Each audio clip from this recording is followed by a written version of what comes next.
I was on the tallest mountain in the world with the curvature of the earth behind it, making the first footprints. And I just remember, like, normally when you have breakable crust, you're really annoyed. And I remember each one felt like stepping on the moon to me, right? And like that moment of being the highest person on the planet for an instant, it's the highlight of my life, a highlight of my life.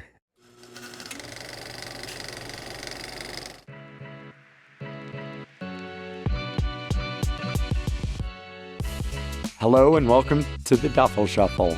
I'm Adrian Ballinger, and we're here to discuss the world of climbing and skiing in all its forms through the eyes of mountain guides. And I'm Sam Kiekefer.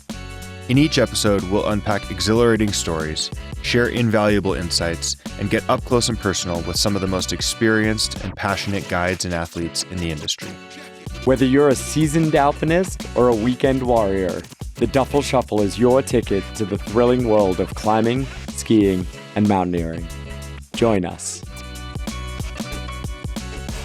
Welcome back to the Duffel Shuffle podcast. This is episode 61. And Adrian, I realized I don't even ask you where you are these days because I know that when we record, I'm going to see a background and we get to talk about it. So sorry for not caring when we're exchanging messages on WhatsApp. That's perfect. Yeah, you're absolutely right. Clearly, I am home. I got home 3 days ago with like a classic just clusterfuck of travel. Yep. That included ultimately landing not at the airport where my car was and having to rent a car and drive up the hill. But my 3.5-year-old, he's been doing this since he was 3 weeks old. So he's like, oh, here we go again. Like I think I can actually say this, like normally having the toddler makes the travel harder and more painful. Yeah. I think as this all went bad, he actually made it more fun. Because he just didn't think it sucked. He will soon. But as it was, he's like, wait, I get more time to watch an iPad. You're going to keep buying me like cookies and ice cream and things in airports that we're stuck during massive delays. And I can like run and be wild and like slide on floors and lick, posts and make people laugh and do all of that, he just had a great time the entire way home. He like got in the rental car after 20 hours of travel and was like, Dad, can I tell you a story about the moon? And I'm like, wow, I can't believe you have this in you. You should have been sleeping like 7 hours ago. It's 2 a.m. So it's a bell curve, right? It's hard and then it gets easier and it will get hard. Exactly. Soon he's just going to be like, this sucks. I hate you. Why are we doing this? Oh, well, I've got a 6:30 a.m. flight tomorrow morning with 2 kids under 3. So solo parent? No. Oh, okay. The family's going. Let's go. Yeah. I'm hoping for none of that chaos that you experienced. Well, are you going through SFO? No SFO. No, we're Reno to Minneapolis direct. Should be pretty smooth. Good call. Here, wow, they have a direct to Minneapolis now? Yeah. What airline? Is that Delta? Delta. That's unbelievable. Yeah. PSA to everyone out there. I knew this and I let myself forget because I've been traveling a lot less this year. SFO has a runway closed for the summer for, I think, a repaving project. And that has reduced their capacity by 30%. But they haven't reduced a single flight. So that means it's not working very well. That's all you really need to know on that subject. This is not my professional area of expertise, but every flight the multiple friends were on in the past week through SFO were delayed hours and hours and hours, but at random amounts, which means you miss connections and all that fun stuff. So enjoy. Joy. Okay, so I know what you're doing, Sam. You're going to Minneapolis. Yeah, we're going to the Midwest family trip. So hope it's smooth travel. Oh, that's pretty fun. I'm right behind you. We're actually going to Michigan on, I think, Friday. All right. A week from tomorrow. From Friday. What the Midwest is calling, huh? Yeah, that's where my wife's from. It's funny, you're that's where there. My wife's family is from. Other friends there currently, other friends going to the Midwest. So it seems like the time. I mean, summer in the Midwest, I think it's pretty good. It's really spectacular. Meanwhile, the same is true here. I mean, we just spent 8 days in Nicaragua surfing, which was so much fun. And I learned and so much, and we had amazing coaching that actually like elevated our surf level. Great friends, all the things that make a trip good. Everyone got like some nasty gastro thing, so gotta keep it real that still exists. But also, we like came home from one of the better beach vacations I've had in a long time, and then the very next day I was lucky enough to go to a friend's lakefront house on Lake Tahoe and like play on the e-foils and play on the wake surf boat and take arrow out on the paddleboard and all these things. And I was like, wow, like Tahoe Beach is pretty good. And I generally don't get foodborne illnesses, nor do I have 27-hour travel sequences. There you go. Home's pretty good too. Not a bad place to live. Not a bad place to live. And meanwhile, it is. I think it's worth mentioning. Like, I think we're having the busiest summer since COVID. Maybe busier than COVID. That's amazing for Alpenglow, and for everyone getting all the work they want. It's also really challenging for Tahoe. I had friends go to the supermarket in Tahoe City this morning and not be able to find like 40% of the things on their shopping list. It's wild out there. I mean, I love it, but I also recognize I love it because I get to avoid it and ride my e-bike and do things like maybe it's a little easier for me versus like working 12 hours and then going to the supermarket and experiencing that. So it's awesome, but I guess that's my other PSA. Just remind people I want everyone to come to Tahoe, and remember to like give love to the locals because they are like working really hard and it's always awesome, and it's also challenging at times. So absolutely. Well, shifting gears a bit, today we are recording on July 30th. This episode is going to come out in a little over 2 weeks. A little under 2 weeks. So we're recording a little early, but there's some breaking news out of the Himalaya. Unfortunately, it's bad news. There was an avalanche on Broad Peak, and it sounds like 10 people are missing, including commercial climbers, clients, and their guides and their Sherpa, one of which is Nims Purja, the gentleman who is known for climbing all 14 peaks. There was a Netflix documentary. It was his expedition team that was caught in this massive avalanche. So very, very little information at this point. We're going to try and incorporate some more information into this news segment as it comes out. But early reports are not looking good. Yo, AB, it's been about 8 days since we recorded last, and sadly, about an hour before we recorded, we got news of the avalanche on Broad Peak, and there were really no details when we talked. We knew that there were 10 individuals involved. We had some rumors around who they might be, but it was very unconfirmed at that point. And so 8 days later, a lot of information's come out, and there's still a lot of unanswered questions, and curious what you're hearing and what we can include in this next episode. So we're recording now on August 7th in the evening, Pacific time in California. As you said, about 8 days after the accident. And since we last recorded, the avalanche incident occurred on July 30th as a group of climbers was moving from Camp 2 to Camp 3 on Broad Peak, the 12th tallest mountain in the world, located in Pakistan. And we've learned quite a bit about who those people are. We've learned that no one survived the avalanche. And we know now that due to really epic efforts by teams who were and climbers who were connected to those lost, that I believe 7 of the 10 bodies have now been brought off the mountain to go home.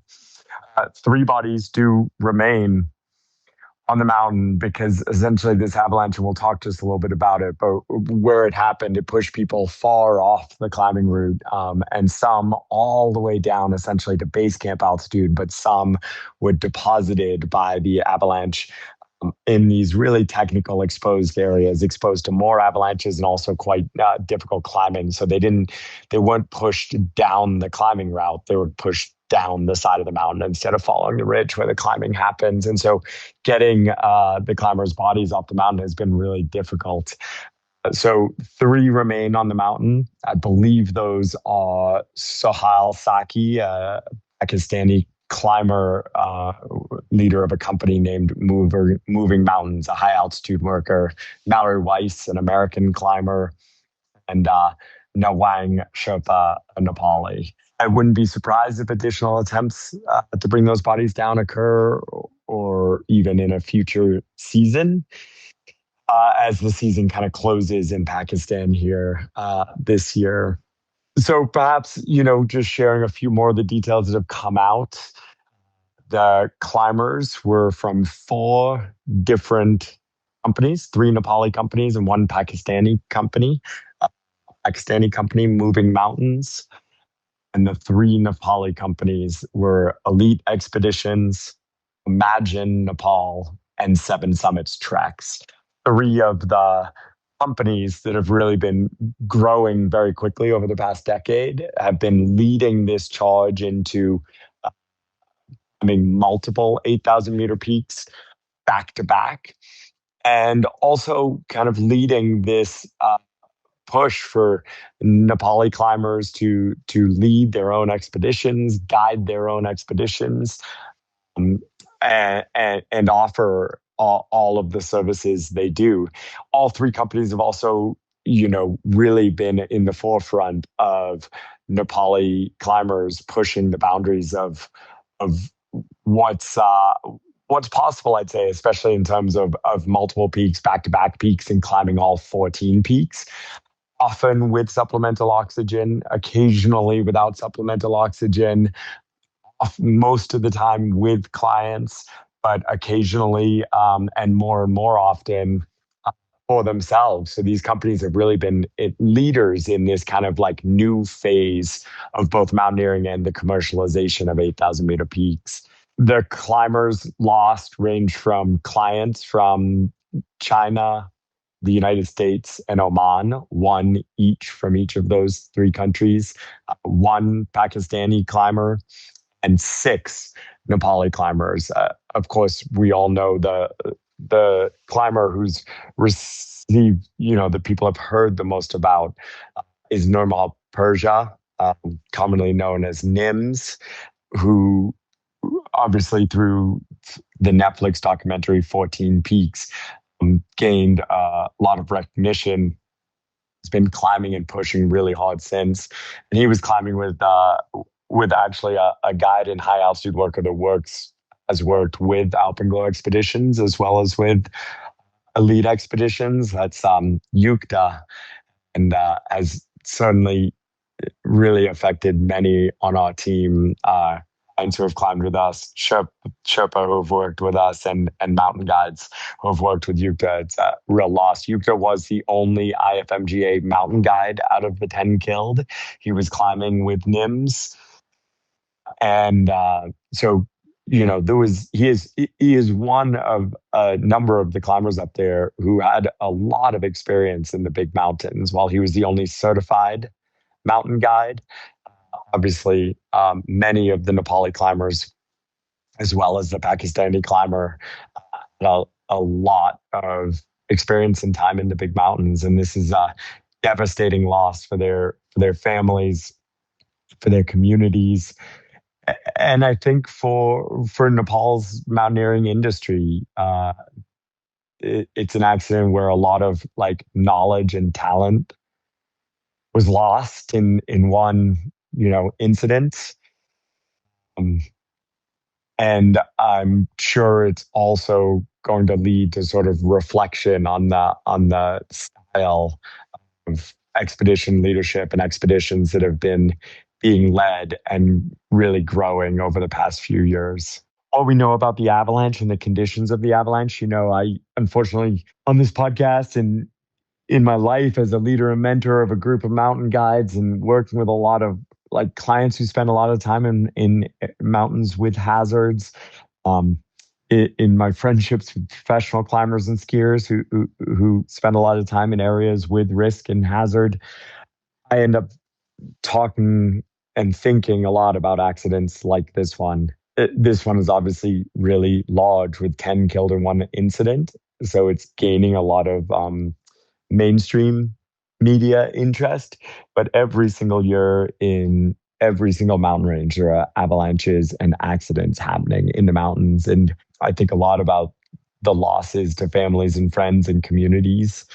I also think a lot about like, if there is no silver lining to these horrible events, but if there's anything that can create value out of such a terrible tragedy, it's, I think, what learnings we can take as a guiding community, as climbers and users of these mountains and areas, and of people who are passionate about these places, and especially as mentors and leaders of the next generation of mountain guides and mountain guide companies.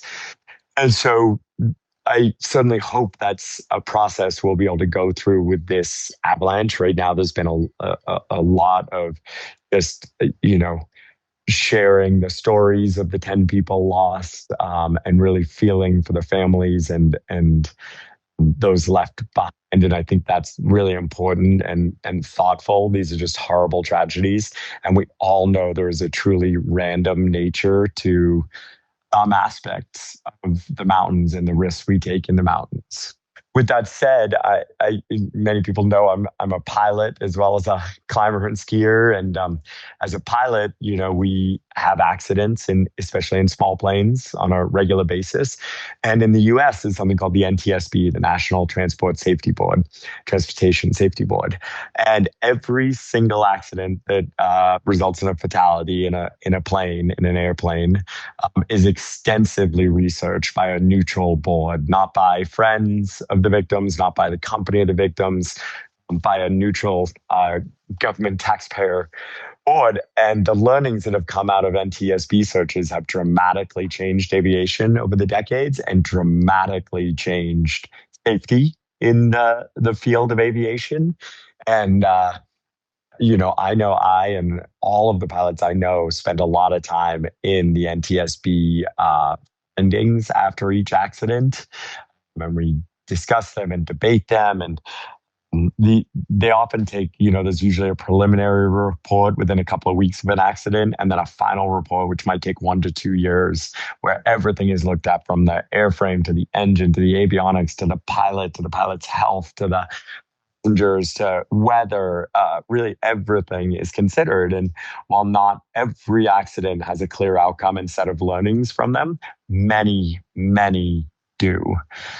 And the vast majority, we learn as pilots through this process of learning about accidents, the vast majority of accidents in aviation do have a component of pilot error.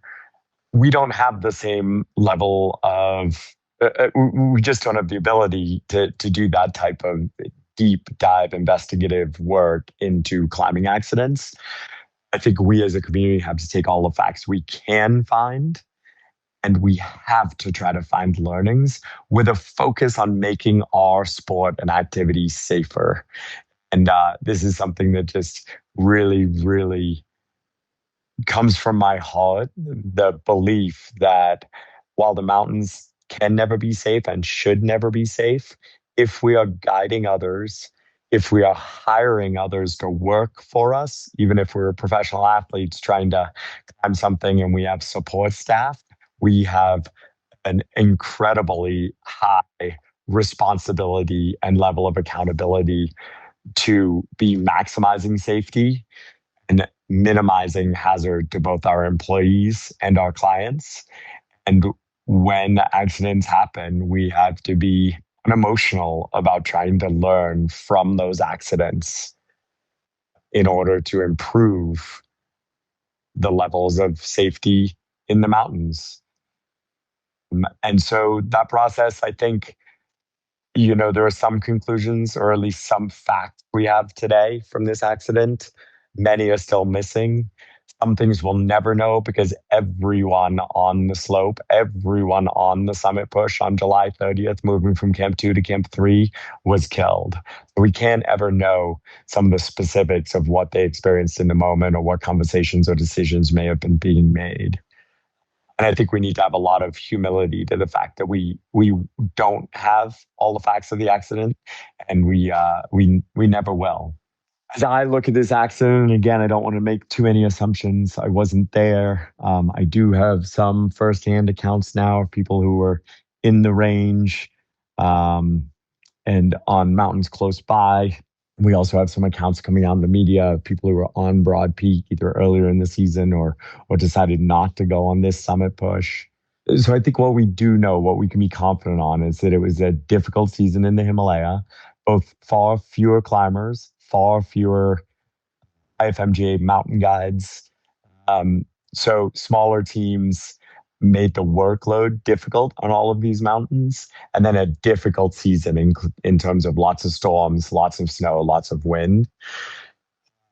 This final summit push that was happening started on the 28th of July, and obviously the accident occurred on the 30th, was very late in the season. The season did in Pakistan often went into August. Kind of in the previous generation, it was becoming more and more rare now.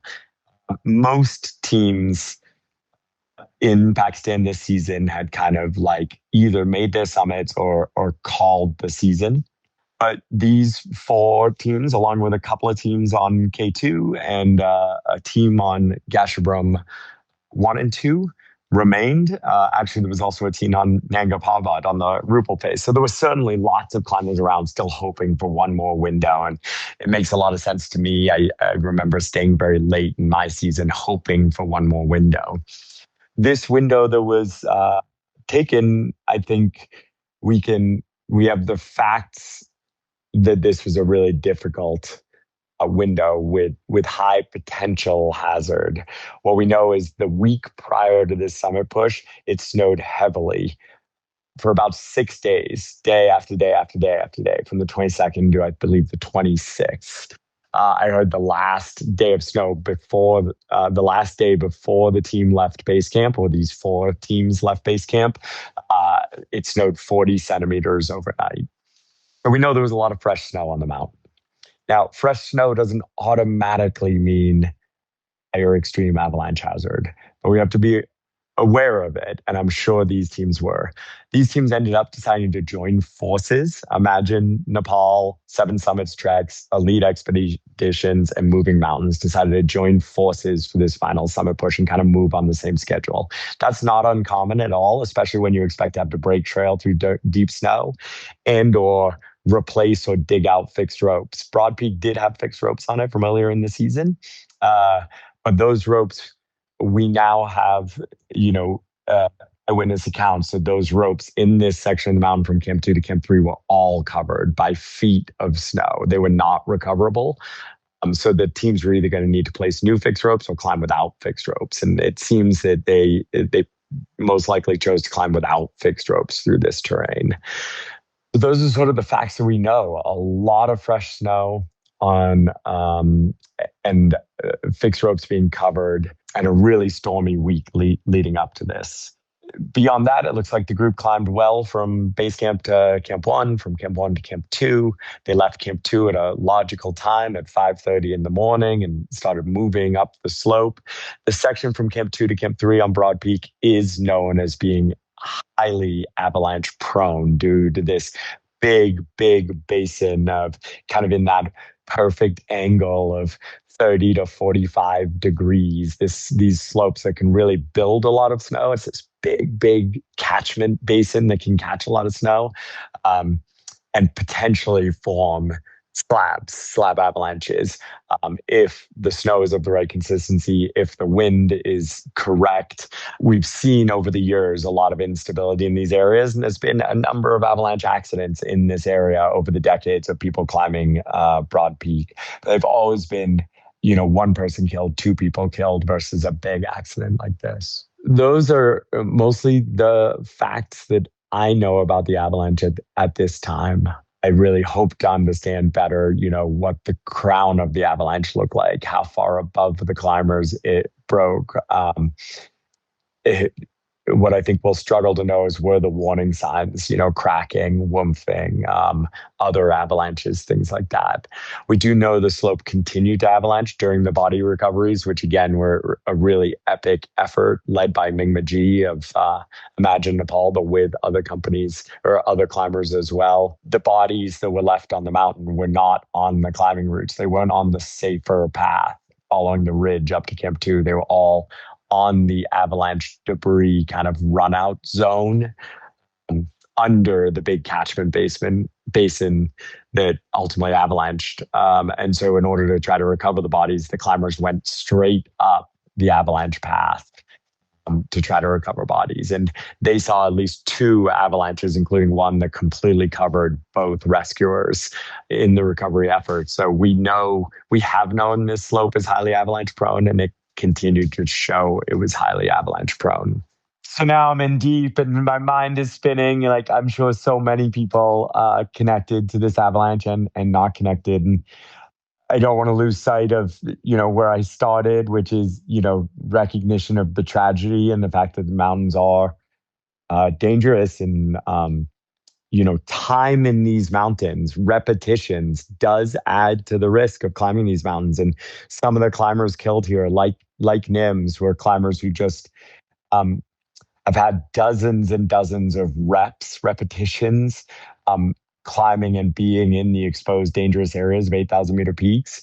But I don't think we can lose sight of that and the potential random nature of accidents like this. At the same time, I think we do have to try to learn from this fun and from others like it. And I think there's a large, bigger picture, like analysis of risk tolerance by individuals, by companies, and by an industry that we should be considering and discussing. I think this is a reminder that Pakistan, but also Nepal and Tibet, there are seasons where we just don't get to make summit pushes.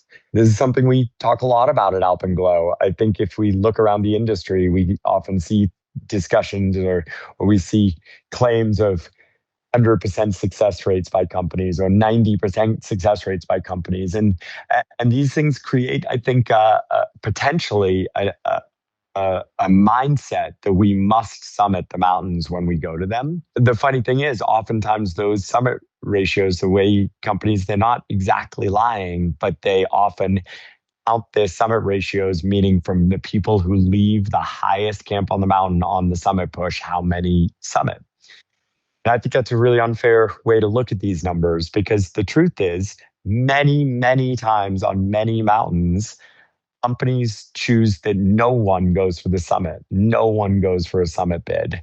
And or many of our members are told long before their summit push on all different companies are told that they shouldn't attempt the summit because the risk is too high for them based on their speed or performance or health or whatever it might be.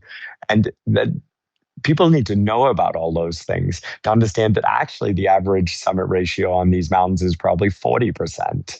A company like Alpenglow, the very premium type company in the mountains, might be 70%. But we still have full seasons where no climbers summit on big mountains or on a big mountain because avalanche danger doesn't lessen enough. There's not enough days of good weather, let's say, after a storm cycle to allow for the snow to settle, to allow for a summit push. Or after storm cycles, we have to keep waiting and waiting for later in the season, and eventually the wind comes or the season just closes. Those are realities in the big mountains. And I think we need to really be talking a lot about that we fail all the time in the big mountains, and that conservative calls around avalanche hazards, wind, and weather and storms means that failure is going to be a really regular part of any company or any commercial operation that has employees or non-professional climbers. Failure is going to happen all the time. And I would carry that through to my own personal climbing as a professional climber. Even on my personal climbing ascents, at times, and I think it's worth pointing out that Nims was on a personal climb, it seems, with Yukta and another Nepali Sherpa supporting him. I don't believe Nims had clients, and so that might mean a totally different risk profile was appropriate Yukta if Yukta and Nwang were climbing with Nims for fun, not for pay, and they were all just up there on an alpine mission, you can imagine a place where the risk profile might be much, much, much higher for something like that. Just like when people are attempting new routes, or when Honnold is free soloing, or when someone is skiing a big new technical descent in Chamonix. The risk profile is much higher, but it's for an individual or a small group of friends who have hopefully really discussed and understood that risk and chosen it. I've had moments in my career where, as an individual, when I'm not hiring Sherpa or not hiring mountain guides, and certainly don't have clients with me, where my risk tolerance has been super high. And I've done things I'm really proud of, but maybe also got really lucky at. As I've grown older and lost more friends and have a family, I'm less willing, even on my personal climbs and skis, to take that level of risk. But I'm not here to tell anyone what level of risk they should take as individuals climbing for themselves in the mountains. I am here to say we as a community and an industry need to be really, really thoughtful about discussing what risk is appropriate when we're either hiring workers who we are responsible for. So we carry the burden as expedition leaders and as mountain guides. We carry the burden of our employees, high altitude workers, porters, cooks, and other mountain guides who are working for us. We carry the burden of decision making around their lives. And our risk tolerance should be wildly less when we're hiring people to work for us.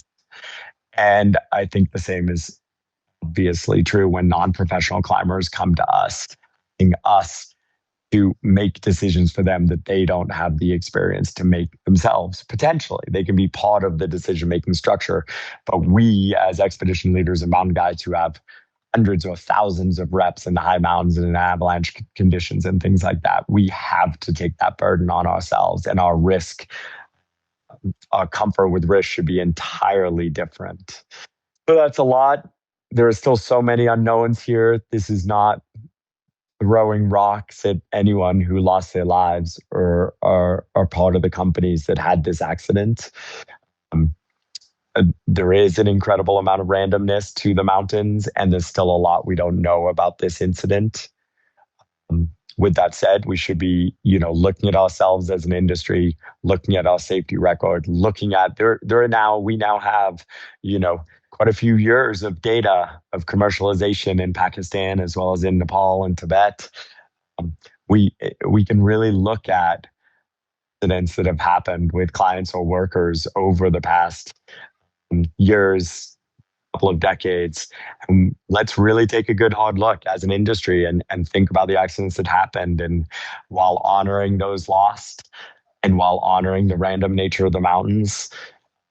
So seeing what we can learn, all the trends, all the patterns we can pick out that we can learn from as our sport continues to grow and we put more people on these mountains with technology and with modern guiding and guide training through the IFMGA and through different avalanche institutes. I believe our fatality rate can be dramatically lessening in the mountains, reducing even as we're bringing more and more people to the mountains. And it's on all of us to work together to make that happen. My heart goes out to everyone lost, to everyone who loved those people, to my friends who climbed and worked with Yukta. My heart breaks for an accident like this, and it's going to take all of us to come out of this stronger, safer, and able to continue to fulfill our dreams and other people's dreams in the big mountains. I'm sending love and energy, and I guess we'll touch base more on the Broad Peak accident if and when it's time, if and when there's more information. Wow, that was really a great summary. Lots of great insights and input there. I think, it's really a tough one for the mountaineering community, for the commercial guiding community, and it's truly a tragic accident. Hopefully we do learn from this, but I think to your point, there's going to be a lot of information that we'll never learn because the 10 individuals there all lost their lives. But yeah, your input, your feedback, your thoughts, and also your summary of the details that we do know were really comprehensive, and I don't even have any questions because you answered them all during that. So appreciate that, AB, and to your point, our thoughts are with those that lost loved ones in this accident, and we would definitely continue to follow this story, and hopefully we can pull out some learnings from this tragic accident. Nims is, full name Nims Purja, owns a company called Elite Expeditions, or founded it and partially owns it, and has been the lead guide for a long time. I think it's really important. Like, by the time this comes out, I suppose we're going to have all the details we need, because right now we really don't even have multiple sources for knowing exactly. I guess we do have multiple sources for knowing there's 10 missing, and it was a large avalanche, and that Nims and his team was involved. But that's really, like you said, all we know. And like, when we're not recording, I'm pretty much nonstop on my phone right now. I, for sure, we have to hope that some of those people are actually okay, because the reports are basically like no one's had any contact with any of the climbers that were on that summit push, and there were, it sounds like, 10 of them. It's entirely possible, and we have to hope for like some are alive. So we'll know more. Absolutely, yeah. It's truly breaking news at this point on Thursday, July 30th in the Pacific time zone of the United States. Yeah, that's right. And I guess, our plan as we were planning this episode yesterday, was to kind of give what might be a final Pakistan update. And that would at least be on news today. And it still is, but with this new information, it's hard to kind of put it all together. What we do know is it's been an incredibly hard season in Pakistan. Very few teams there in the first place. None of the major non-Nepali foreign commercial teams, due to the fear of war between Pakistan and Afghanistan. That then combined with a incredibly difficult season for weather, which is what Pakistan is known for. Huge unpredictable storms, lots of wind, and then incredible heat waves between the storms, which cause avalanches and rockfall and all these things. But there's been, out of the last 10 years, there's been some like surprisingly good years where some of those factors weren't as bad as they normally are, or history tells us they are, and that there's been these incredibly successful seasons. But I think no one thought that these really difficult seasons weren't still out there. I mean, the weather in Pakistan might be changing, but it's probably not changing to becoming more stable and easier. And this season is just, from what I understand, been an ass kicker from beginning to end. There's been successes, there's been summits, but for instance, there were no summits up to this point on K2. And even summits on Broad Peak, G1 and G2, which are the easier 8,000 meter peaks, have been really hard to come by. And it looked like the season was wrapping up. Like, many people feel like the season in Pakistan now, with how hot it gets, is kind of done by the 20th or so of July. Many teams had gone home. I think most people were thinking this last possible summit window might work. So as far as I know, there were teams attempting on Broad Peak as well as K2, and maybe some straggler climbers on G1, G2. So it'll be interesting to hear what happened with those other teams. We thought we'd be talking about like the season was wrapped and here's what happened. And instead it's like, oh, there's one more almost unexpected summit push ongoing that we just don't have details from any of the mountains yet. Yeah. And, I think, we talk so much about Everest, and Everest is very, it has this hard stop, whether it's because of the Chinese government or the Nepali government and the icefall.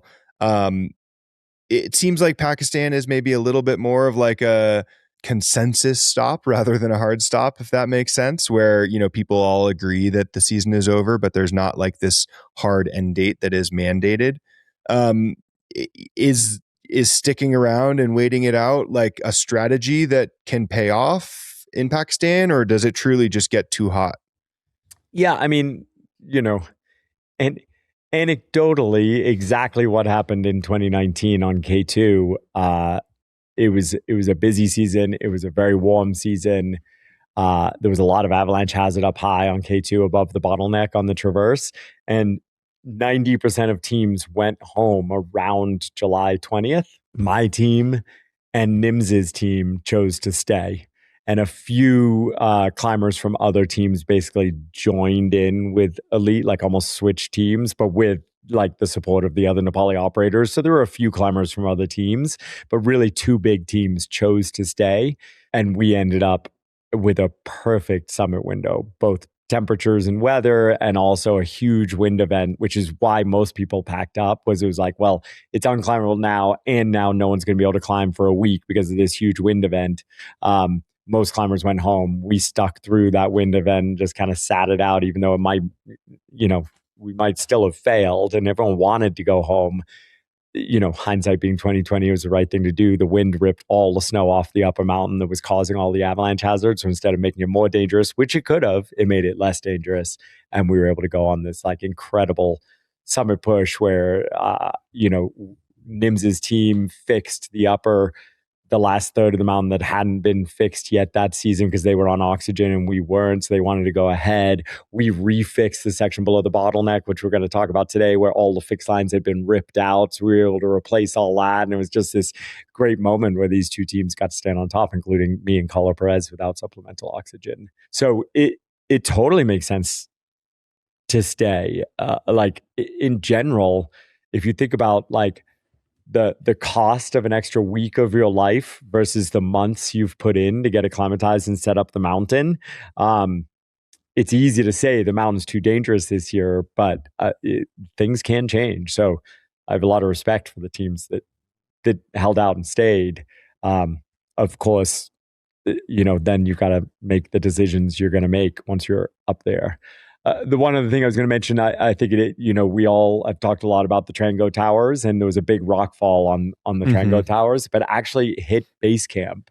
So climbing out of base camp and going up to the famous routes like on Nameless Tower and Great Trango, where Lusty and Jim skied 2 years ago on Great Trango, where some incredible recent ascents have happened of the free route, El Capsize free route, Eternal Flame on Nameless happened. The most dangerous part of those climbs is usually above base camp, climbing through this rockfall prone couloir.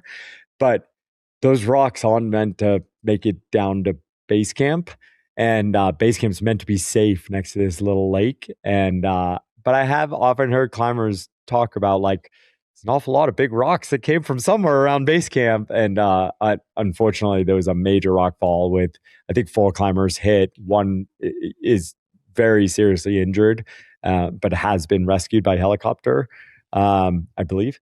So hopefully they're all going to be okay. But it just triggered for me like that feeling like it is quite late in the season to be on these mountains. It's not common to still, it used to be common to climb into August. It's becoming much less common. And all these mountains, we talked about Disappointment Cleaver, we talked about Mont Blanc on the last podcast, and this might be another example. Well, thinking good thoughts for everyone over in Pakistan that's been impacted by these events. And coming up, we've got an awesome interview episode. I interviewed you, kind of. An awesome episode talking about rope fixing. We've talked so much about 8,000 meter peaks and the peaks before 8,000 meter peaks and the Himalaya, and the common thread in all these peaks is that the style of climbing is different and that you climb fixed ropes. And so often we just brush over the effort that goes into fixing those ropes and what that looks like and how ropes are fixed. And so we wanted to take an episode and kind of cover that. And you've got some experience fixing ropes, and great to hear some of your stories. And I thought it was an awesome conversation. So stay tuned for Fixing Ropes. Yeah, it's a good one. I'm glad we finally talked about it. It's something we just throw out all the time, the fixed ropes, and such a big part of the images people have seen of Mount Everest that look like massive traffic jams and all the mainstream, like even famous comedians make fun of it, like you're waiting in line to go to the tallest point on Earth. All of that is actually due to this incredible tool that has added safety, which is the fixed line, which therefore people want to stay on. So, I think fixed lines are very much a part of a lot of the stories we tell about Everest, but we haven't really dived into like the hows and whys of it. So, this is a good one. Glad we got to. Well, now we do. Stay tuned. We're back, episode 61 of the Duffel Shuffle podcast. And this is one close to my heart. We decided we wanted to talk about rope fixing, a big topic. And we'll obviously define even what it is or what it means to me. But the reason Sam and I came up with this topic and we're interested in, and we think you will be too, is some kind of like just notable news came out of Pakistan in the middle of this month in July. And the news was the Broad Peak, one of the common commercialized 8,000 meter peaks. I think it's 8,047 meters, so one of the lowest peaks. This season was a really difficult season in Pakistan. You've been hearing about that. You'll continue to hear about that with very difficult conditions, and none of the major non-Nepali, non-Pakistani foreign teams in country this year. But the news that really caught my eye was that Broad Peaks was rope fixed to the summit. The route was put in. The first ascensionists of the season were a team of all Pakistani high altitude workers. I think 7 high altitude workers led by a famous Pakistani climber named Mirza Ali, working with Karakoram Expeditions, so a local logistics and guiding company in Pakistan. The story actually grew much larger than I expected because they went a non-standard route through the final head wall, this rocky mixed terrain head wall. It's always been a very challenging part of Broad Peak. Instead of kind of traversing under it, going around on a big face, and then doing a long traverse back to the summit, they found a more direct line through harder terrain, but straight up. I think they fixed 1,600 meters. So, what's that? 5,000 feet or more, a mile of rope over technical terrain that they believe is actually quite a bit safer than the normal route because of the avalanche conditions on the normal route, or potential avalanche conditions. So that's pretty cool. The story grew larger because there was question of whether it was actually a new route, and maybe the media, whether or not this group claimed a new route on the mountain. It was certainly blowing up in the media that it was a new route. I found that much less interesting. They were guiding, they were on supplemental oxygen, they were putting in the easiest way they could for their clients. What I found really interesting is this progression. To my knowledge, this is the first time one of the major 8,000 meter peaks in Pakistan has been rope fixed, not by foreign climbers, not by Nepali Sherpa, often with assistance of Pakistani high altitude workers, but fully by Pakistani high altitude workers. And we'll get more into this, but of course, my first take is just like what an excellent trend this is. Since I've been going to Pakistan, since our teams have been going to Pakistan, and for much longer before Alpenglow or I went to Pakistan, foreign climbers have been working on passing on the skills of mountain guiding and mountain climbing and high altitude worker work and skills to the local climbers. And there are some incredibly strong local climbers, but there's a difference between incredibly strong and actually expedition leading and doing things like rope fixing. And I am so excited to see it. This is a really phenomenal progression for what I think will be a growing industry. So Adrian, let's take a step back and let's just talk about like what rope fixing means and what peaks around the world are fixed. Where is this technique typically used? Yeah, great question. So if you think about traditional climbing, there's of course lots of traditional like rock climbers probably listening to this podcast, and maybe people who have just dabbled in climbing them. Maybe you've climbed a basic peak rope style crevasse glaciated peak in the United States, like Rainier or something like that, and you climb connected to your climbing partners whether you're on rock or ice or snow, and with one rope. And then usually there's intermediate anchors between you that keep the leader from falling. And then there's bigger anchors periodically if you actually need to belay each other or pull the rope up to essentially make the climbing safer for each other. But on big mountain, what I'll call big mountains, but we can talk about what that means. Like on bigger mountains and mountains where climbers need to go up and down multiple times, acclimatizing and stocking camps, it's much more common to do something called rope fixing if you're not trying to climb in the purer style, which would be called alpine style. So for many decades in climbing big mountains, if you are alpine style, that means you don't do any pre-preparation of the mountain. You start from the bottom with everything on your back and you go in a single push to the top, alpine style. Clearly a harder style to climb the mountain than even the word sounds a little like lesser. The other style we generally call siege style. You're sieging the mountain. It's more like a military operation. You're putting, base camps and then forward camps, and you're moving equipment and people up and down the mountain. Traditionally, since the 1920s, when all this climbing was happened, the majority of people on a climbing team never even went to the summit. The goal was to put 2 people on the summit, and everyone else was working towards that, and they were working just on the lower mountain. Well, in order to facilitate all that movement in the both most efficient way possible, not having to belay each other or hold each other's ropes and have only one person climbing at a time, and also for safety, people put in what are called fixed lines. These are ropes still, but they're actually left on the mountain instead of going with the climbers. The climbers move up and down the ropes. They're placed using anchors. Those anchors might be snow pickets, ice screws, rock pitons, rock gear, or even bolts in today's modern world. And a rope is placed and generally left for the whole climbing ascent, or on these more popular routes where teams are sharing the work, they're left for the whole season. And these ropes do a couple of things. It means each of you can clip on and control your own speed of ascent. You're basically top roping yourself. You're belaying yourself on the rope, usually using a jumar, some sort of device that clamps onto the rope and slides with no friction in one direction, but can't slide in the other direction. So it catches you if you fall. So the fixed rope dramatically increases safety in the actual fall potential, falling into a crevasse, slipping and falling off the side of the mountain, things like that.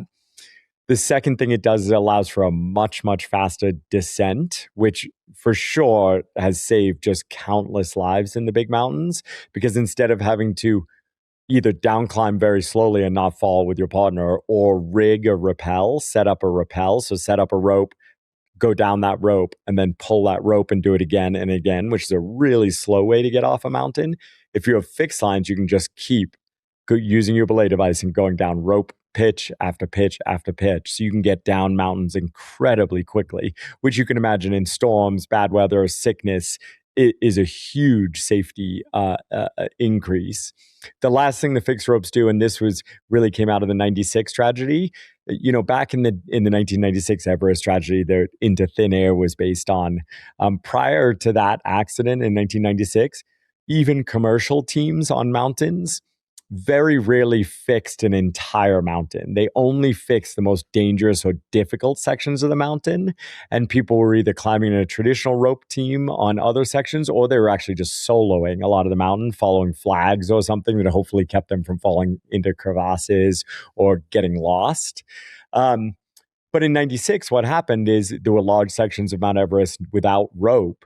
And it actually meant when people got caught in a storm, even people who were only 100 feet away from a tent with oxygen and food and sleeping bags, even people who were only 100 feet away from each other, people who could rescue you and give you a new oxygen bottle, those climbers the whiteout was so extreme that no one could find each other or those tents.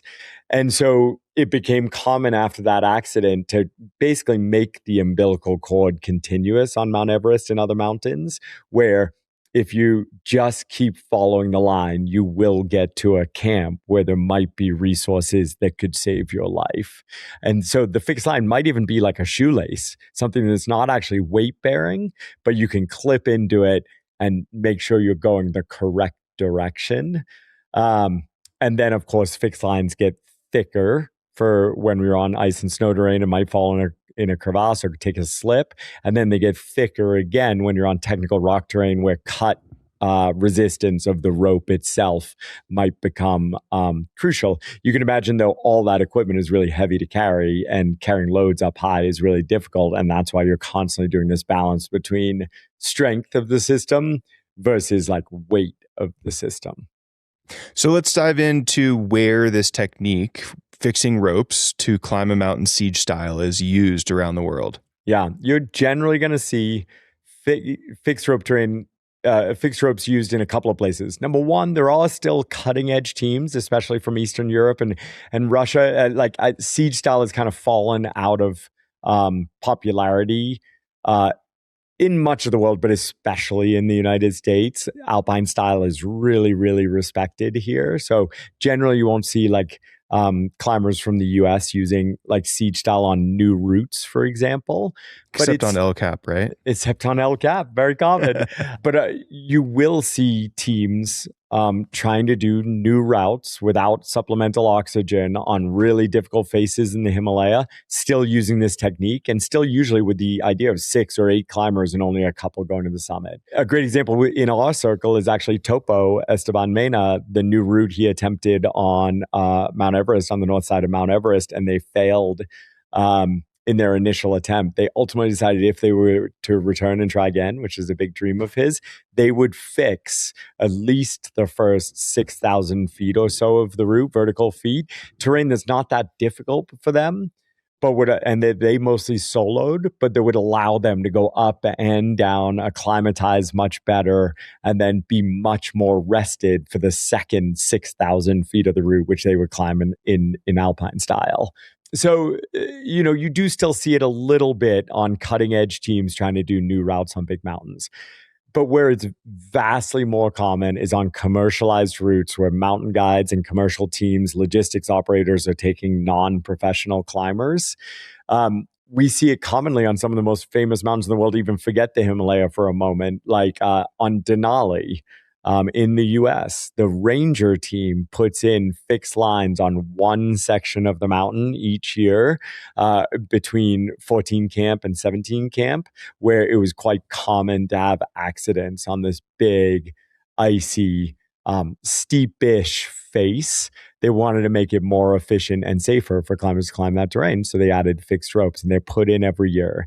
The same is true on Mount Vinson in Antarctica. Fixed lines are put in by the logistics operator ALE for all the teams to use, but only in one section where it's quite steep and there's more fall potential. The Matterhorn is an incredible example where the Matterhorn has basically like boat ropes, thick hand lines put in over much of its most famous climbing route. And it's not actually used quite the same as other ropes where you can't clip a Juma to it for safety. So you're still actually doing a version of short roping, or your guide is short roping you, basically protecting you from a fall, but you're using those fixed lines for uphill movement. You mentioned El Cap, fixed lines all over El Cap, of course, for people working on hard routes, but using them to get up and get down and access areas. Film teams always use fixed ropes so filmers can, or not always, but often, so filmers can move more efficiently without the same level of potentially cutting edge climber that the people they're filming are using. And then the last biggest, I kind of saved the most common usage for last, which is the big Himalayan peaks. That doesn't mean 8,000 meters. Fixed lines are very common on 20,000 foot peaks in the Himalaya, like Island Peak and Lobuche Peak. They're standard on peaks like Ama Dablam, these really technical routes that if you were to climb with normal belays would take days and days and days. And with climbs, we want to be able to move them more efficiently up and down the mountain. So we fix the entire mountain. And then today, all of the 8,000 meter peaks, all 14 of the 8,000 meter peaks, as seeing fixed lines on their normal routes. That was not common until about less than 10 years ago, when this idea of doing multiple peaks sort of popularized the lesser 8,000 meter peaks. Prior to that, it was really the three main commercialized 8,000 meter peaks: Cho Yu, the sixth tallest in the world; Manaslu, the eighth tallest in the world; and Mount Everest, the tallest in the world. Always had fixed lines every season. And those ropes, that rope fixing, and we'll talk about how it happens and things like that, but it's dramatically changing those other of the 14 8,000 meter peaks that normally had very high hazard because small teams without much support were climbing them, basically not necessarily in alpine style, because they were still going up and down and stocking camps, but there were no fixed lines or very limited fixed lines. Today, we have this umbilical cord on many of those peaks covering all or most of the technical terrain. So obviously there's these kind of fringe cases and fringe uses for rope fixing, but as you mentioned, the vast majority of rope fixing is going on in the Himalaya, the Karakoram, on 8,000 meter peaks, on 7,000 meter peaks, associated with commercial expeditions. I know every peak has its own scenario, every country has its own scenario, but generally speaking, talk about who is fixing the ropes? Where do the ropes come from? Who's supplying them? How does that whole process generally work? Yeah. And actually, I had one thought I wanted to add as you were talking. I thought you were going a different direction. There is a lot of controversy in here, and maybe we'll talk about that later. Like, this is certainly not everyone agrees with fixed line use on the mountains, because they do make it so much easier and safer for non-professional climbers, which opens up a lot more climbers being able to come, which, my perspective on that. That's a wonderful thing. That's not everyone's perspective. Places where I'm seeing that play out today are especially like Alpamayo, the most beautiful mountain in the world in Peru, which used to be, or is, 8 to 9 technical pitches of two-tooled ice climbing, grade 4 ice climbing. There's now a number of teams that are coming in fixing it, not for the whole season, but they'll leave their lines up while their 30 or 40 clients go up over a period of a week, and then go home and they'll take the lines down. And on those days, it basically becomes no longer fun for everyone else to climb it in a more traditional style. And Aconcagua, the tallest peak in South America, and one of the 7 summits, has a famous route on it called the Polish Glacier. That used to be where you go if you want a more technical line, if you want to get away from the crowds, if you want to do something really hard. And now companies are fixing that line every year and allowing it to be a really standard route. And it's controversial whether these like routes that have been famous, it's kind of like snake dikes, should you put a lot more bolts on. These routes that have been famous for a long, long time as stepping stones to becoming competent technical climbers are now starting to see fixed lines, which really changes that feel. So just worth acknowledging, there has always been controversy between alpine style and siege style. It continues today, even in the commercialization world. And there are, I think, very good debates that climbers on these mountains should be having about those styles and which to use where and things like that. Well, let's stick on this topic for a second, because I had a question prepped for later, but it kind of ties in now. So Mount Everest is fixed basically from base camp to the summit. Correct. You could argue from base camp to the summit. It is. On the south side in particular, there's a lot of sections that probably don't need the fixed ropes, but you have them anyway. And there are sections where the fixed ropes make it feasible for climbers of many abilities to climb. If you have 500 successful summiters, foreign summiters in a season, how many of those do you think could actually climb the mountain without the fixed ropes? Obviously, there's a generalization, a guess, but I mean, what I'm trying to get at is a dozen, but of the probably more than that could climb it based on the technical difficulties. Let's say, probably 100 could climb it without the ropes. It's 20%. Yeah, 20%. But probably 70 or 80% of those would fail. Yeah. Because the effort would be so much more difficult and the moving would be so much slower. So that's where you'd end up with just a few each season would actually be successful. So on a peak like Everest, it really is an accessibility factor where, it's taking a pretty much inaccessible mountain and making it accessible. And then on a mountain like Aconcagua or Alpamayo, the examples you just used previously, it's certainly increasing the accessibility, but maybe not to the same margin. Is that fair? Yeah, absolutely. That's fair. Just because of the size, like going slower over 6 or 8 pitches of ice, maybe you change the climb from taking 2 hours to 8 hours, but 8 hours is still a very reasonable day. The problem on Everest is if you take it from 12 hours to 30 hours, who can actually, how many people can actually do that? Yeah. So yeah, no, for sure. It becomes more and more essential on the mountains as they get bigger and bigger. And or the sections get more and more like non-standard, like the ice fall. The ice fall, it would be very, very difficult to find a way through on a regular basis. We have these examples like Avalanche getting through on skis. We have this example of like Mark Bittard finding an alternate route through the ice fall kind of thing. I think Uli once went through without the fixed lines being established, but those are very unusual situations because you're talking about fixed lines that are not only fixed lines but also dozens of ladders to get over crevasses and over overhanging ice faces, and we just call all of that rope fixing, but it's actually like rope and hardware fixing. Yeah. So yeah, does that answer your question? That answers it. Yeah, we'll come back to that, I'm sure, later on. Today's podcast is brought to you by Alpenglow Expeditions, a Tahoe-based guide company with an international reputation. In its 20th year of operations, Alpenglow leads the highest quality expeditions in some of the world's greatest mountain ranges, from California's High Sierra to the rugged Himalaya. Alpenglow runs more than 40 international expeditions per year, as well as offering a full menu of guided ski and climbing courses throughout California. Join us and experience the Alpenglow difference. Let's dive into the process. How it happens. Who's fixing the ropes? Where are these ropes coming from? Kind of go through the how it happens process. Yeah. So the rope fixing and how it happens differs everywhere. So this is kind of like a choice of the local stakeholders, how rope fixing happens. So I mentioned a couple of places like Antarctica and Denali, where the ropes are placed by basically the people managing the mountain for the season.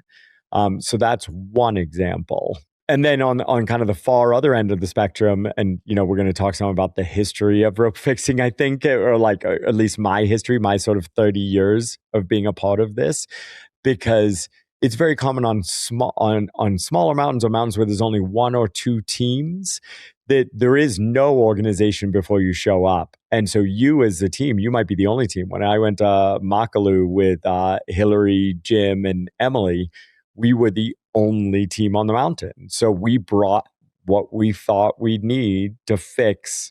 We knew we couldn't carry that much rope, so to fix the essential sections of the mountain. And that would be common. Anytime you're going to a hard mountain where you think you might do some rope fixing, maybe you bring 5 200-meter coils of rope, so 1,000 meters of rope and 50 ice screws and 10 pickets and a bunch of pitons. And you don't know what you're going to use. You don't know, how it's going to work, but you've got something to get through hard sections. As the mountains get more popular, teams start talking to each other. So, it was very common and still is today. Like if we're going to a mountain where there's not government management of the rope fixing, adventure consultants in New Zealand and us from the United States and Cobbler and Partner from Switzerland will all be talking months before the expedition and be like, who wants to bring what? So you don't all bring rope and no ice screws kind of thing, but you do share some of the cost because the equipment's expensive, but not really. What's expensive is getting the equipment to the mountain. So thousands of dollars of extra baggage fees on your flights, and then, customs fees for bringing new equipment to a country that charges 100% luxury tax on the equipment you brought. And then, yak loads, Sherpa loads, all those things. You want to kind of have a plan. And so that's very common still today. And that was the standard. So when I started going to the Himalaya in 1997. There was little, on some mountains, there was no communication before. On some mountains, there was a little communication between company owners of who would send what. And then you get to base camp.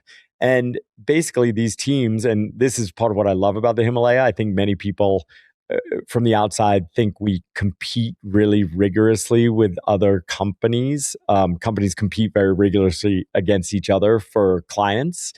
And I think marketing can sometimes look like that. The reality in the Himalaya has always been once the teams are on the mountain, they work together. And that's the only way people are going to be successful, especially in accidents and in rope fixing. So teams get together, try to figure out who's going to do the work. And usually there's some sort of contribution of both human power, so either Sherpa or mountain guides, and equipment. And for many years, for the teams that were not able or willing to contribute either of those things, it was kind of a voluntary cash pot that people would chip a couple of $100, a few $100 into each climber, that then the teams would kind of divvy up to at least like pay tips to Sherpa and mountain guides and things like that. It didn't necessarily cover very much of the cost, but it was something, and it was at least, small independent teams. It's very understandable they don't have the same resources as a commercial team, but there was a hope that everyone would kind of chip in and make it feel rah, rah, rah. It was always a challenge, though, and it was always controversial. But in those early days, so we're now talking 90s and the 20-aughts into the 2010s, rope fixing was done on most of the Himalayan mountains led by the bigger commercial teams that the owners knew each other or the expedition leaders knew each other.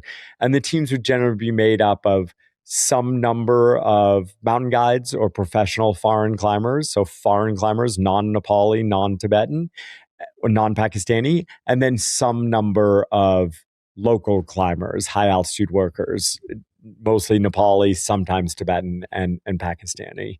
And that's kind of the way the system worked for many, many years. And it worked marginally well. That generally ended up being a rope did get fixed. It often didn't get fixed in a timely manner.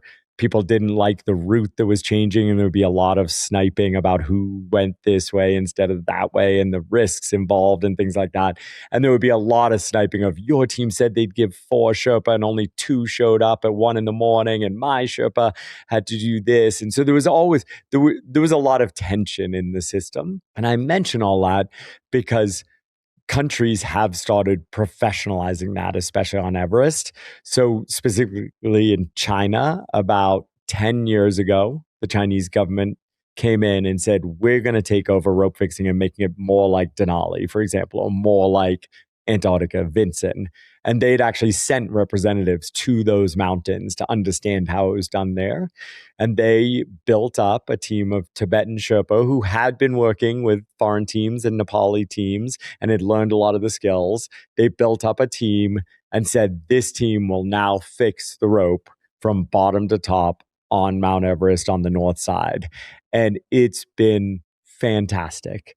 That's not to say there aren't frustrations when I wish they were fixing in a weather forecast that I had, and they instead went back to Lhasa to their families because their weather forecast said something else. Things like that. Like once it becomes not, everyone working together, you don't really get an opinion anymore. So you have to be patient. So that happened in Tibet about a decade ago, and it happened in Nepal a few years ago. The government actually took over fixing the icefall, the most dangerous part of the mountain, really a long, long time ago. There was something called the Icefall Doctors, this specific group of Nepali Sherpa that had their own camp funded through all the teams, but through the government that fixed the icefall, the most dangerous part of the route, and maintained it. But everything above the icefall was old school, mountain guides and Nepali Sherpa.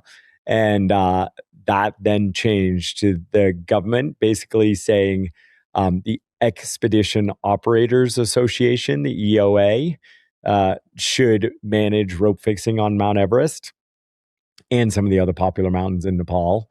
And every team, as part of their permit fee, had to give a few $100s to the Expedition Operators Association. But, this is a long answer, the EOA decided not to build their own team of Sherpa climbers to do that work. and they allowed local companies to bid for the work and chose a company each year who they deemed both, I'm sure cost had a part of that, along with skills. And so it's bounced around a lot between different Nepali teams, from elite expeditions to 8K to Pioneer to Imagine, Rawaling.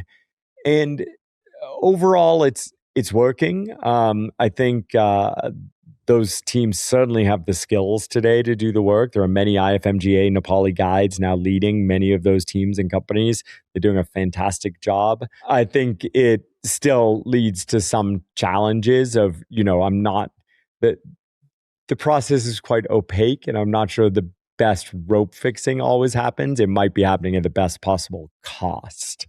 But a real positive of it, I was lucky enough to be part of rope fixing teams all through the early 2000s on Everest, on Lhotse, on Cho Yu, on Manaslu, on Amida Blom countless times.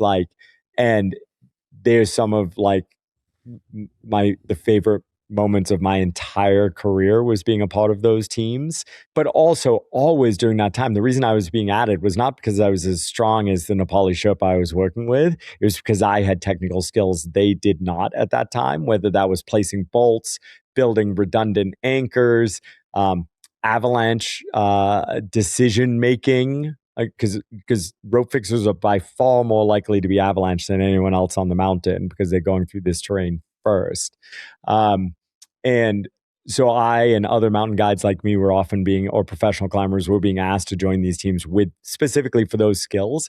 But the goal was always for those skills to be handed on, right? To the climbers that are there every season. It's their home mountains, and they're ultimately stronger than us, dramatically and obviously stronger than us much of the time. And that has very clearly happened. And the decision of Nepal to use local companies to do all the rope fixing had even accelerated that process because they had to take over. And that's not to say a foreign climber never joins those teams, but it's pretty rare now and in a very specific situation.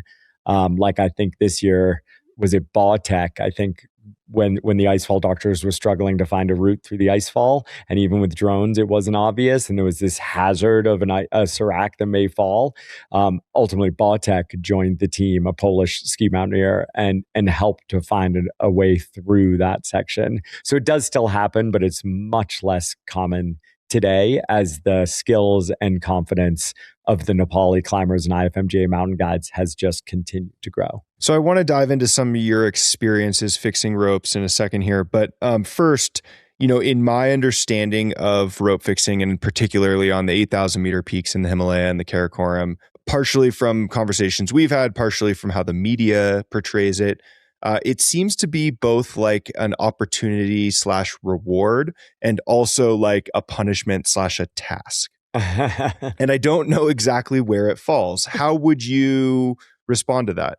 I would say being part of a rope fixing team is almost always a reward and an opportunity. Certainly, all through my day when it wasn't managed by the government, the rope fixers were paid incredible bonuses for doing that work on top of their salaries.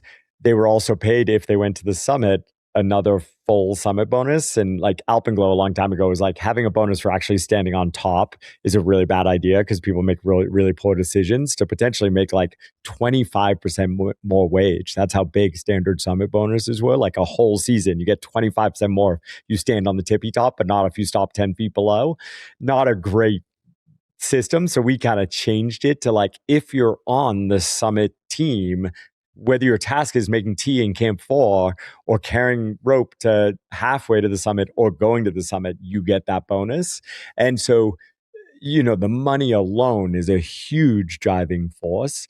And then it has always been a way to catapult to the next level of Sherpa guiding and work, is to show that you're not only able to carry a load and work from the back, but that you're able to be in this front team with the technical skills to handle that and the strength. And so it's been a huge opportunity in that way. And for foreign climbers, I think number one, there's a lot of learning and pride that can happen up there, and like just amazing experience. Um, like but there was also, I noticed this when I started joining rope fixing teams and was able to tell those stories and things like that. Like there was actually a change in my reputation as a climber in the Himalaya. Before me, the like famous foreign climber who joined every rope fixing team for 15 years was Willie Benegas, one of the Benegas brothers, IFMGA mountain guide, guided Everest many times.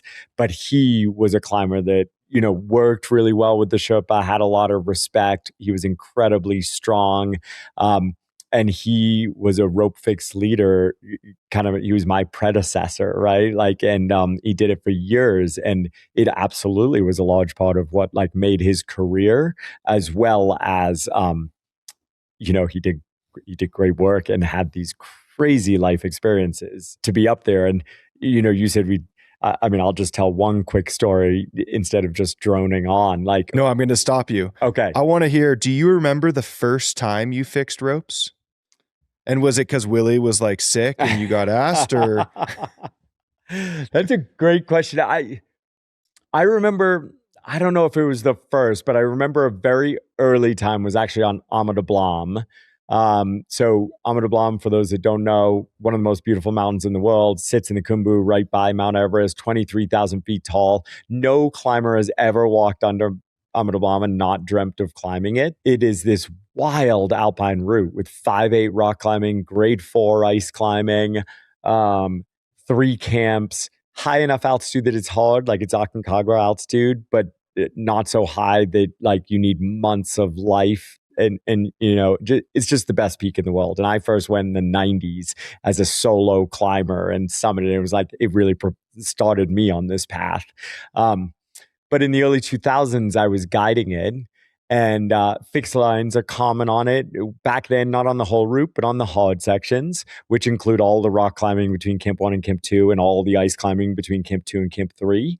And Sherpa teams, along with an Austrian mountain guide, had like tried to fix the rope. They were just on the mountain earlier than us.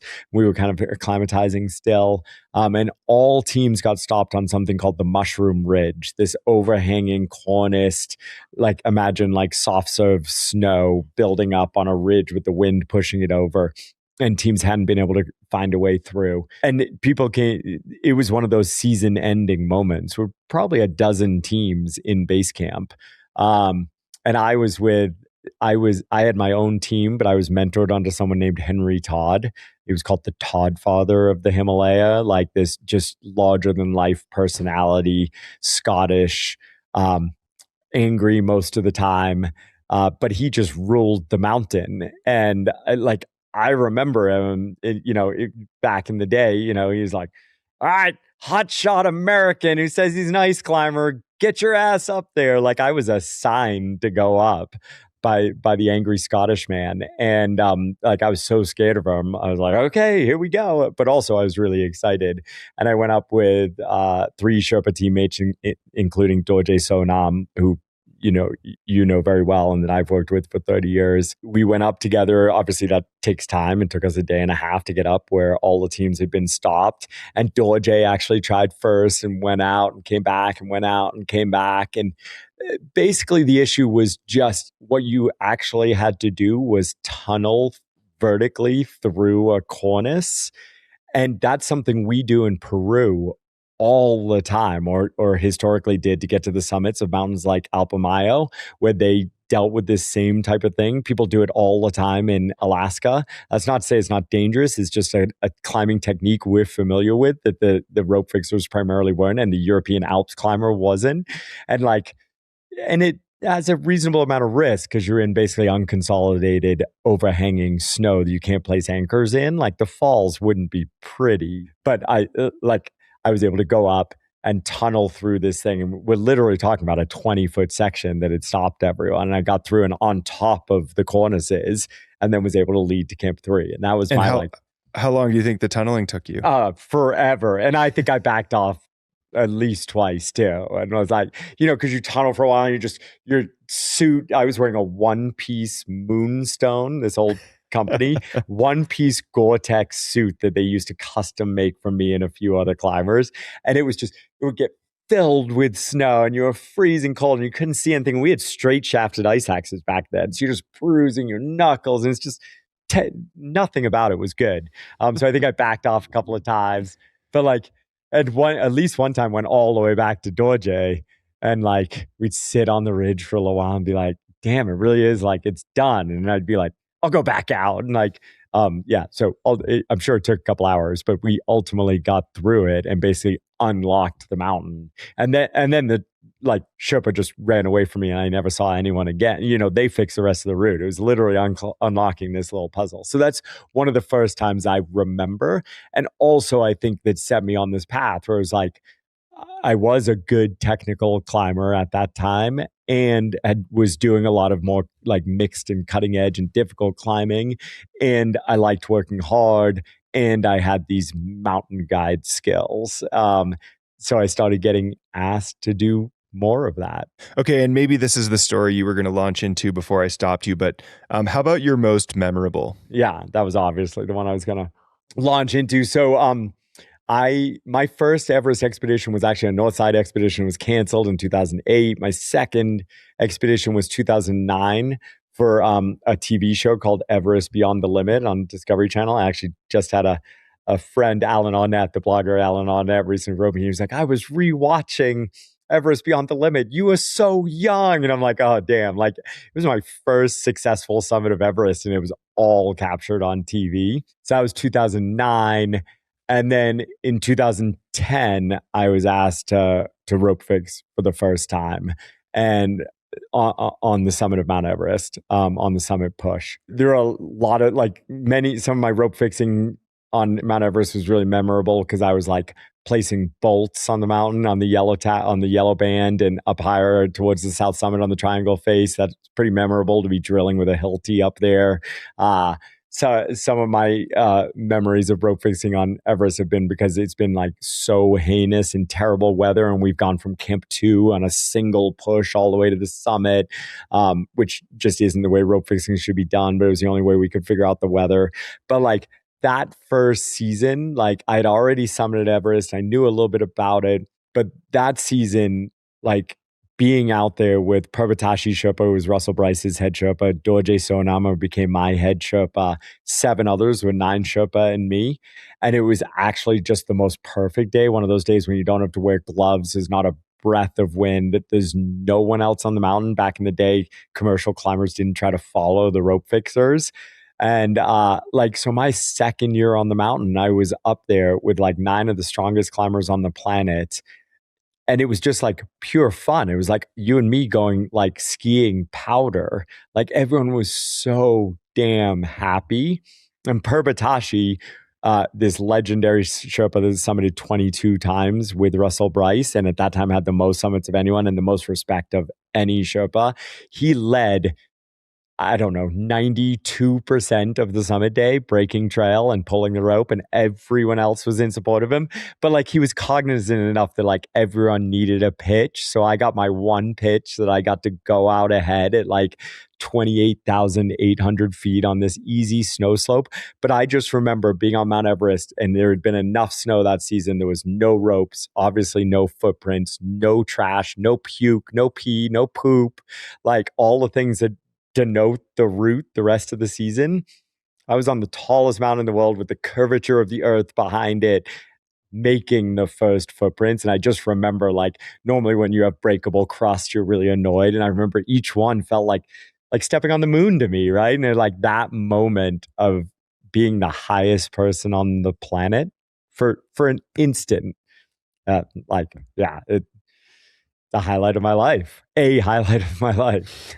Sounds spectacular. I mean, I think, the work of it is obviously a major factor, but the opportunity there to have that, like you said, that for a moment being the highest person on the earth at that moment, yep, in untracked terrain just sounds amazing. Yeah, it was really special. And then like the kind of full circle, we got to the summit, all 10 of us summited, 9 Sherpa and me. It was still spotless and beautiful. And so of course there were like a few photos and hugs and things like that. But I also like, it was still pretty early to have satellite phones up there. And I brought my satellite phone up, and it was probably like $12 a minute or something like that. But like, I called my mom, and then the Sherpa were like, wait, can we call our wives? And so like we sat on the summit while people like called their families. And at a time when the towns didn't even have phones in every house yet, like you were having to go to the main phone in the square or whatever, like or at the internet cafe. And like, it was just like this. So the moment of being alone in the highest person on the planet felt so special. And then this moment, like working with this team of incredible humans that do this for a living and sharing this special moment that I'm pretty sure we all will remember, calling the people we love. Just a pretty good one. And then the wild thing is you go back down, like we went all the way back down to Camp 2 that night, and then we went all the way back down to base camp. Of course, you're kind of like heroes, so that feels pretty good. And then you get to like reset. I think we spent a week or 9 days, and then go back up with your clients and climb on the ropes that you had a small piece of actually putting there. It's pretty special. And so in that instance, is your client nervous that like you just wasted all your good energy and now you're going to be a lesser guide because you got this cool opportunity by yourself? I mean, if they are, they keep it to themselves. I mean, I'm sure there's a little bit of that balancing act, like what if, but everybody knows no one goes to the top without this work being done. And so like, I think there's a lot of respect for the people that do that. And like today, when I'm now past my rope fixing days and it's largely been taken over by Nepali operators, when that happens, like I want to be the first in line to like hug those guys and congratulate them and thank them for the work, because it is hard and dangerous work. And it does unlock the mountains for everybody on it.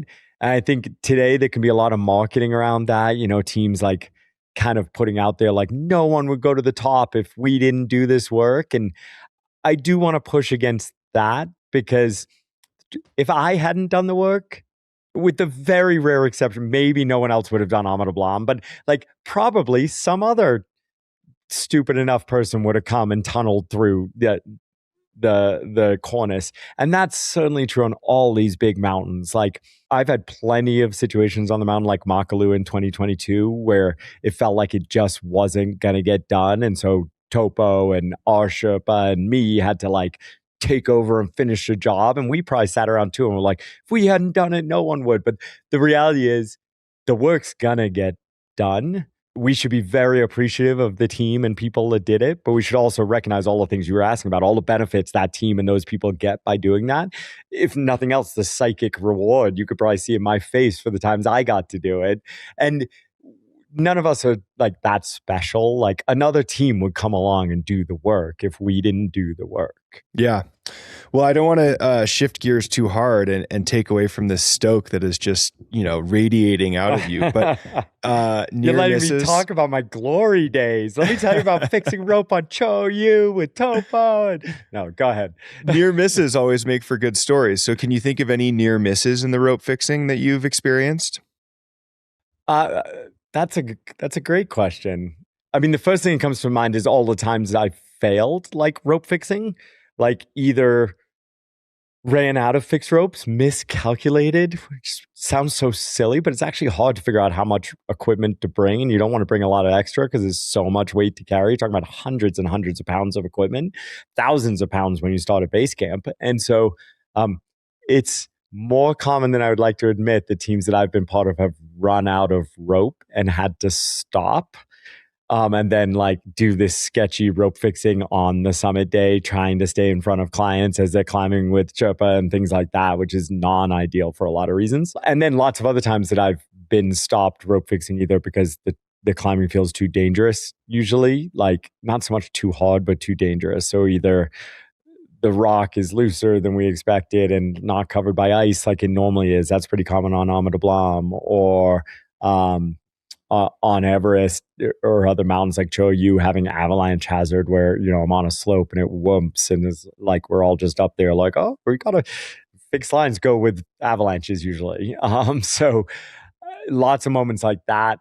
I can think of a moment where rope fixing went really bad on Ama de Blam where there was a fatality, not on a rope that I had fixed, but a rope that had been fixed with basically an anchor that didn't hold a single pin that should have had it looked like it was only a directional, but it actually was such a crucial directional on a traverse that when that anchor pulled, the climber fell 60 feet into a corner.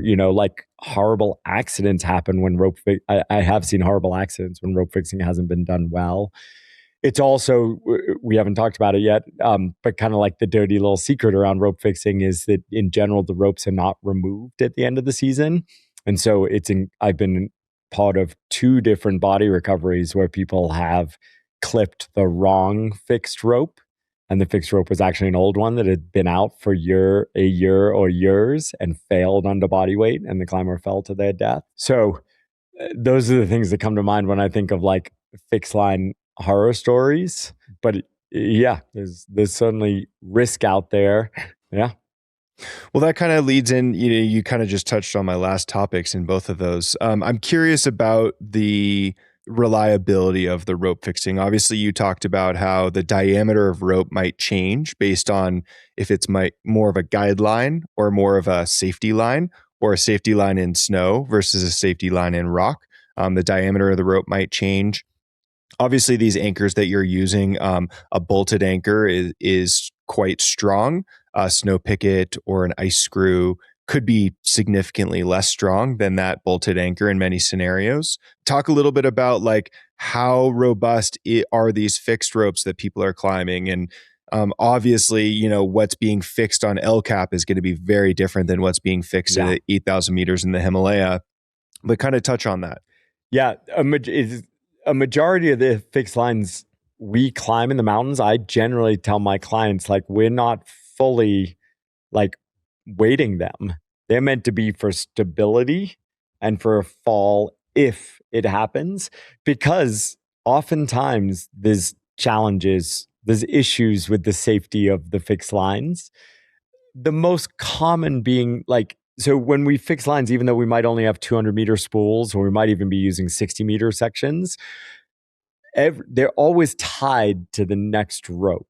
The goal is that anchors can fail and the whole system doesn't fail. And that's really important because anchors fail all the time. Like I can't count, like literally countless numbers of anchors have failed on me because as a mountain guide, you're generally using fixed lines first and you generally want to be pulling on them harder than you expect your clients to pull on them. And since our clients often have less experience than we do, they often use the fixed lines more or fall more often and things like that. So we're generally trying to test ropes quite a bit. And like, I mean, the most common one is ice screws just melt out. So an ice screw that was great the day before is not great the next day because of the afternoon melt. And whoever goes up first needs to replace those screws, but they're often ripping out. Snow pickets, same thing. They're just really hard to make reliable. And then pitons and bad rock. That's the biggest reason. Like I think I've been part of helping to place 13 bolts on Mount Everest, and they were in places where the pitons were in such terrible crumbly rock. They worked all right when there used to be a dozen people climbing Mount Everest on a summit day and they were spread out, only one person on an anchor at a time. But now you might have 25 climbers on the same single pin. Because there's hundreds of climbers climbing and they all get stacked up. Those anchors just weren't built for that. And so, so we're always trying to link to the next section. So when I think of fixed rope failures, like generally they're not fatal if you're clipped into the correct rope, but they can certainly be climb ending in terms of injury. Like I've seen broken ankles, like sprained wrists, things like that, banging heads when anchors pull, but the system still holds. But you can imagine where that becomes pretty serious, like our summer push on Makalu when Dorje Sonam led the entire final summit ridge that no one had been able to get through. It was this knife edge ridge with 60-degree probably terrain on one side and 50-degree on the other kind of thing. And the only way to sort of climb it was like on one side with two tools kind of traversing below the summit. And the only anchors you could throw in were kind of terrible snow pickets on the summit in just loose snow. Like, that's an example of a fixed line that went on for like 5 rope lengths that I'm pretty hard pressed to believe would actually hold a full uncontrolled fall. And oh God, I hate that stuff. Because then as a mountain guide, you have to decide, like, is this can my clients not fall? Like, the terrain's not hard.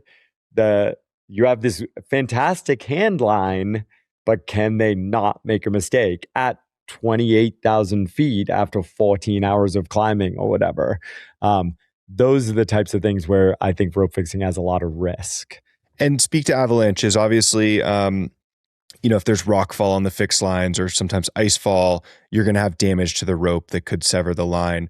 How do avalanches and fixed lines play? Yeah, I mean, fixed lines have saved actually a lot of people who have been in small avalanches where, like, I've been on a mountain where I've, on Monaslu, where I was on a fixed line when an avalanche actually broke and came down, and I got like hit by lots of chunks and the rope held, which is pretty cool. Like, so they do save lots of people in that way, but it's very common for I should finish that with, but a large avalanche, if the anchors, even a big snow picket only goes in 2 feet or so. And like a big avalanche on a big slab is just going to rip all of that out. And that's incredibly common on the big mountain. So everything from K2 under the bottleneck to, of course, the Khumbu, the ice fall on the south side of Everest, but also the Lhotse face on Everest. Like, Manaslu was super common for this between Camp 1 and Camp 2, where you're going to place fixed ropes through those sections 3 or 4 times in a season, and they're going to get wiped out, and then you're going to go back up and put all new lines and all new anchors. Maybe you'll find some old ones, maybe you don't. And then they get wiped out, and then you go and put them in again. And that's just standard, and it's part of the work of the mountain. Also, hopefully really leading into your decision making of why you think you're not going to get wiped out in those sections when you see the ropes get wiped out repeatedly, time after time after time. Interesting. Yeah, I think it's that's an interesting one, because you think so much about these ropes adding security, yet the avalanche, you still have to evaluate the avalanche hazard as if the ropes don't exist there. Yet sometimes they do save you. So sometimes they do save you. This kind of, I'm sure it's a weird human factor dynamic to evaluate that, all those potential scenarios and how much risk are you willing to take in those settings. Absolutely. And they're really like, it's good that we're touching on this, because like fixed lines to me, one of the accidents that I felt closest to and that shaped my career so much was the K2 accident in 2010 that killed 9 climbers, including Rolf, a Norwegian friend of mine, on an expedition that I was invited on and didn't go because I was guiding that spring and guiding that fall, and I knew if I went that summer I would destroy my relationship. Turns out I still destroyed that relationship later, but like, I didn't go that summer and missed this dream expedition, a fully paid expedition to K2. But what happened that season, the heartbreaking part of that accident, was the bottleneck Serac, this huge Serac, had a collapse on a summit day of climbers. And I think 3 climbers were actually killed because they were climbing on the fixed line below the bottleneck, and, collar-sized chunks broke off and killed those climbers. Also wiped out the fixed ropes. The other climbers died not being able to get back through that terrain on the way down. Or it might be the other way around. This is a long time ago. Maybe 6 climbers died underneath and 3 died not being able to get back down. This is the way to think of fixed lines. They have this incredible safety system to make the mountains massively safer, but there must be a backup plan. So those climbers above had there were no rad lines back then, but they had no rope with them, so they couldn't use an ice screw, stop building anchors, and rappel. And the majority of them had one non-technical ice axe, and so they had no way to down climb 60-degree terrain, icy terrain from the ice fall that had wiped out all the snow. So they either died trying, or they died trying to route around and go down other ways around the bottleneck. And like, these are things that we have to be planning for. It's easy for me to get on my soapbox. I mean, like, Alpenglow guides on these summit days always have technical tools as well as lightweight PLA. So at least 2 or 3 mountain guides will have technical tools and their lightweight PLA. So then there's at least one climber that could lead a pitch where a rope is missing, or could work out something on the way down. Mountain guides are always carrying ice screws, V-threaders, and rope. You just, like, these assist. We have to have backups to our fixed lines, and those backups have to include skills. So if an individual climber might not have the skill set to down solo 60-degree ice, that's totally understandable. But does your team, do your mountain guides and Sherpa have the skills to get you down through that terrain when the fixed rope goes away? The fixed rope is an amazing tool, but it cannot be counted on. In the same way we say don't count on your iPhone as your GPS device without a backup, right? Like, these tools have to have backups. Yeah, redundancy is key. Well, I think that's a great way to wrap up this episode. I think, fixed ropes are how a lot of climbers are able to climb these big mountains around the world. But having that redundancy, having those skills, and not relying solely on those fixed ropes is a great message to wrap with. Absolutely. Nice one. Well, thanks for letting me talk about a subject close to my heart and the glory days. It's great to hear the stories. Hope everyone enjoyed the episode. Absolutely. Thanks, everyone. Thanks for listening to the Duffel Shuffle podcast. You can follow along on Instagram, where we post our favorite clips from each episode, as well as more about the world of climbing, skiing, and mountaineering. If you haven't already, please subscribe, rate us, and leave us a review on your favorite podcast platform. Catch you next time, and until then, we hope you enjoy some time outside.